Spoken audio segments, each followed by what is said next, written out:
Bonjour, je me présente, je suis Monsieur Jouan Stéphane, cuisinier dans un établissement de santé, délégué syndical Force ouvrière et secrétaire du CSE depuis 2011, militant depuis 2002.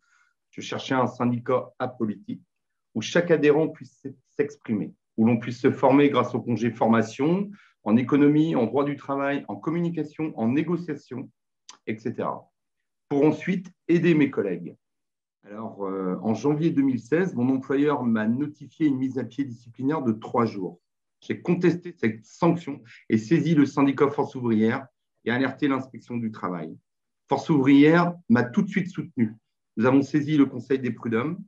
Le résultat n'étant pas à la hauteur de nos attentes, après réflexion de l'équipe des juristes FO et de son secrétaire, nous avons décidé de saisir la cour d'appel en juillet 2018. Cour d'appel qui a annulé la mise à pied, condamné mon employeur à me verser des dommages et intérêts et à l'article 700 du Code de procédure civile.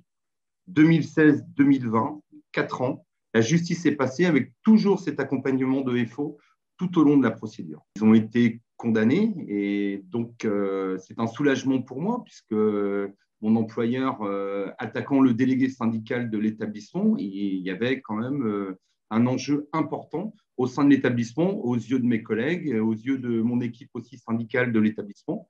C'était très important pour moi, très, très important. Aujourd'hui, je me sens beaucoup mieux puisque avec le soutien de FO, je continue ma mission auprès des autres salariés et mon investissement est total auprès de mon syndicat, bien entendu. Je pense qu'il devrait se syndiquer le plus vite possible parce que le monde du travail est parfois impitoyable.